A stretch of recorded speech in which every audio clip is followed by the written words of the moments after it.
মিষ্টি জান্নাতকে সম্প্রতি জিজ্ঞাসা করা হয়েছে যে শাকিব খান যেহেতু ডাক্তার মেয়ে বিয়ে করবে আপনি সেই ডাক্তার কিনা, সে বলছে এটা থাকুক না, একটু ধোঁয়াশা থাকুক না, এটা বলতে চাচ্ছি না। কিন্তু এর আগের ইন্টারভিউতেই তিনি বলেছেন যে শাকিব খানকে কেন আমি বিয়ে করতে যাব, সে আমার থেকে বয়সে দ্বিগুণ, তার পড়াশোনার যোগ্যতা আর আমার পড়াশোনার যোগ্যতা এক না, সে আমার থেকে অনেক কম শিক্ষিত। আর পারিবারিক ব্যাকগ্রাউন্ড সেটা না হয় আর নাই বললাম, এটা নিয়ে আর কথা বলে কি হবে, কারণ এটা তো বাই বার্থ মানুষ পায়। তো সবার তো আর সেম পারিবারিক ব্যাকগ্রাউন্ড পাওয়ার মতো অবস্থা বা যোগ্যতা হয় না, বা সেই সৌভাগ্য হয় না, এটা উনি বলেছে।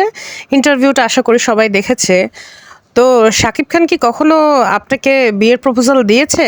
আর জয় ঠিক এই কথাটাই বলেছে যে শাকিব খানের খেয়ে দেয়ে কি কাজ নাই, শাকিব খান কেন ওই মেয়েকে বিয়ে করতে যাবে, মানে মিষ্টি জান্নাতকে কেন বিয়ে করতে যাবে। তো এটা তো ডিরেক্টলি বললেই হতো যে না না এরকম কিছুই না।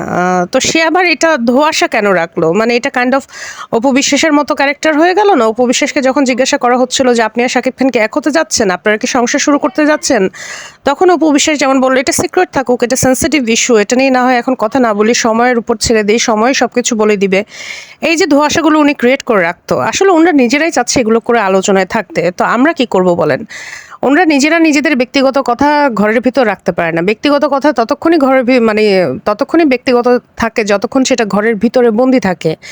সেটা যখন বাহিরে একবার চলে আসে সেটা তো আর ব্যক্তিগত থাকে না, সেটা হয়ে যায় তখন পাবলিক ইস্যু। তো ওনরা এইসব কথাবার্তা বলবে, কিন্তু আমরা যখন আবার পাবলিকরা রিয়াকশন দিব বা বিভিন্ন কন্টেন্ট ক্রিয়েটররা রিয়াকশন দিব, সেটা তখন তারা হজম করতে পারে না। আমার কথা হচ্ছে বানোয়ার তো কোনো কথা বলছি না, আমি হচ্ছে ওনার কথার অপোজিটে যুক্তি দিচ্ছি, পাল্টা যুক্তি, প্রমাণ তথ্য উপাত্ত অনুসারে। কিন্তু এমন তো না যে আমি ওনাকে ব্যক্তিগত আক্রমণ করছি, আর সেখানে আমি আমার ব্যক্তিগত মতামত জানাতেই পারি। উনি যেমন একটা ইস্যু নিয়ে ব্যক্তিগত মতামত জানাচ্ছে না, যেটা উনি অপবিশ্বাস বুবলিকে নিয়েও জানিয়েছেন, শাকিব খানকে নিয়েও জানিয়েছেন, আমি একজন কন্টেন্ট ক্রিয়েটর হিসেবে আমার ব্যক্তিগত মতামত জানাতেই পারি। আমি যদি ওনার নামে মিথ্যা গুজব ছড়াতাম, ওনাকে যদি আমি হুমকি দিতাম, ওনারকে নিয়ে যদি আমি বাজে শব্দ চয়ন করতাম, সেক্ষেত্রে উনি হয়তো রেগে যেতে পারতেন। এখন বিষয়টা হচ্ছে এরকম যে শাকিব খানের কি আসলেই খেয়ে দেয়ে কাজ নাই যে শাকিব খান আপনাকে বিয়ে করতে যাবে? শাকিব খানের বয়স হচ্ছে, আপনি বলেন আপনার বয়সের দ্বিগুণ। আচ্ছা, এটা নিয়ে আমি একটা কথা বলি। এই ডাক্তার নিয়াফা হচ্ছে দাঁতের ডাক্তার, মানে ডেন্টিস্ট, এমবিবিএস ডাক্তার না। যাই হোক, আমি এটা বলতে চাচ্ছি না যে এটা খুব ইজি বা কেউ চাইলেই হচ্ছে দাঁতের ডাক্তার পড়তে পারে, তা কিন্তু না। দাঁতের ডাক্তার যদি আপনি হতে চান সরকারি মেডিকেলে, আপনাকে পরীক্ষা দিয়ে চান্স পেয়ে তারপর টিকতে হবে। হয়তো চান্স পাওয়াটা কম্পারেটিভলি ইজি এমবিবিএস ডক্টরদের তুলনায়। এরপরে মোটামুটি ভালো অ্যামাউন্ট থাকলে আপনি যদি কোথাও চান্স নাও পান, কিন্তু আপনার রেজাল্ট যদি ভালো থাকে, সেক্ষেত্রে আপনি হয়তো প্রাইভেটে পড়তে পারেন। এখন ওনার কথা হচ্ছে, উনি বললো যে উনি 30 লাখ টাকা ইনকাম করেছে। তো 30 লাখ টাকা ইনকাম দাঁতের ডাক্তাররা করে মাসে, এটা মানে কেমন না। ওনার আবার হচ্ছে বিভিন্ন রকম উনি মানে ফিলার টিলার করায়, বোটক্স টোটক্স করায় ওনার ক্লিনিকে, তো ওই হিসেবে হয়তো আসতে পারে। ওনাকে যখন জিজ্ঞাসা করা হয়েছে যে আপনি এত দামি দামি পোশাক পরেন, বিএমডাব্লিউ গাড়ি চালান, বল কি এগুলো তো আমি অনেক আগে থেকে চালাই, 4 বছর আগে থেকে বিএমডাব্লিউ চালাচ্ছি, আমার আংটিটার দাম 20 লাখ টাকা, 10 লাখ টাকা, আমার রোলেক্সের দাম 40 লাখ 50 লাখ, কি কি যেন বলতিছে।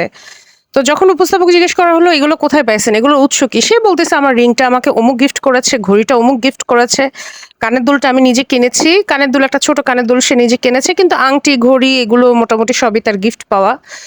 তো গিফট পাওয়া জিনিস আবার বললো যে আপনি যে এত দামি দামি গিফট পান, কাউকে কি গিফট দেন? হ্যাঁ আমি দেই। তো আমি তো, কেউ আমাকে আইফোন দিলে হয়তো তাকে আমি আইফোন দিই না, হয়তো একটা টি শার্ট দেই, মানে সে আইফোনের বিনিময়ে টি শার্ট দেয়, মানে খুবই মানে বুদ্ধিমতী ভাই বলতেই হয়।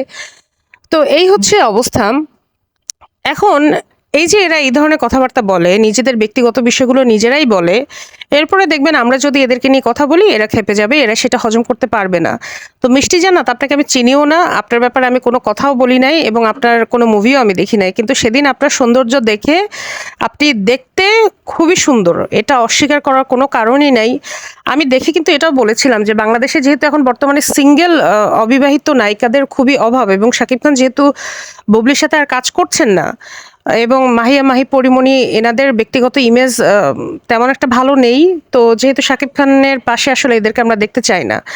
শাকিব খানের পাশে তো মিষ্টি জান্নাতকে দেখতে পারলে ভালোই হইতো, মেয়েটা তো সুন্দর আছে, বা পূজা চেরি, তারপর জান্নাতুল ফেরদৌস ঐশী, এদেরকে দেখলে তো ভালোই লাগতো। তো আমি পজিটিভ কথাই বলেছি, কিন্তু আমি তার ইন্টারভিউগুলো তখনও দেখিনি। কিন্তু এখন ইন্টারভিউগুলো দেখার পরে মনে হলো যে না, সেও আসলে একই নৌকার মাঝি এবং সে এই ধরনের কথাবার্তা যেহেতু বলছে, তাহলে বুঝতে হবে যে তার আসলে মানে সামাজিক অবস্থান কতটা মর্যাদা সম্পন্ন। এই ধরনের কথা যখন প্রকাশ্যে কেউ এসে বলে, তাহলে বুঝতে হবে যে সে আসলে কোন ফ্যামিলি বিলং করে, তার পারিবারিক শিক্ষা কি। এরকম একটা মানুষকে আসলে শাকিব খানের পাশে তো দূরে থাক, শাকিব খানের ধারে কাছেও আমরা দেখতে চাই না। যে কিনা মুখে লাগাম রেখে কথা বলতে পারে না, যে কিনা মানুষের কাছে হেয় প্রতিপন্ন হয় তার কথার মাধ্যমে। এবং সে আরো অনেক কথাই বলেছে। সেই ইস্যু নিয়ে অবশ্যই আমি নতুন আরেকটা কন্টেন্ট দিব। শাকিব খানের পাশে আমরা এমন কাউকে দেখতে চাই যার সামাজিক ইমেজ খুবই ভালো, যে যার স্ক্যান্ডাল নাই, যার প্রতি মানুষের রেসপেক্ট সম্মান আসে এখন। কিন্তু সে এরকম কাউকে দেখতে চাই না যে সে এমবিবিএস ডক্টর, তাতে আমাদের কি। আবার সে গিফট পায়, সে বিএমডব্লিউ গাড়ি চালায়, তাতেও বা আমাদের কি। বাংলাদেশের অনেক নায়িকারা উঠে এসেছে খুবই নর্মাল একটা ফ্যামিলি থেকে। আমরা যদি শাবনূর বলি, পূর্ণিমা বলি, তারপর হচ্ছে আমরা যদি পপি বলি, সবাই খুবই নর্মাল জায়গা থেকে বিলং করছে। মানে মধ্যবিত্ত ফ্যামিলি আর কি, আমাদের মতোই হয়তো বা আমাদের থেকে আরেকটু উপরের ফ্যামিলি। কিন্তু তারপরেও তাদের একটা ব্যক্তিত্ব ছিল, তাদের তারা যে পরিমাণ গ্ল্যামারাস এবং যে পরিমাণ অ্যাট্রাকটিভ, এবং তাদের ব্যক্তিত্বের প্রেমেই সবাই পড়েছিলেন। এখন এই ধরনের মেয়েদের ব্যক্তিত্বের প্রেমে আসলে কয়জন পড়বে, এটাও দেখার বিষয়। সে বলেছে শাকিব খান তার বয়সের দ্বিগুণ। শাকিব খানের বয়স হচ্ছে বর্তমানে 45, ওনার বয়স কি 42 বছর বয়সে কেউ ডাক্তারি পাশ করতে পারে? সরি, ওনার বয়স কি 22 বছর বয়সে কেউ ডাক্তারি পাশ করতে পারে? এটাও তো একটা দেখার বিষয়।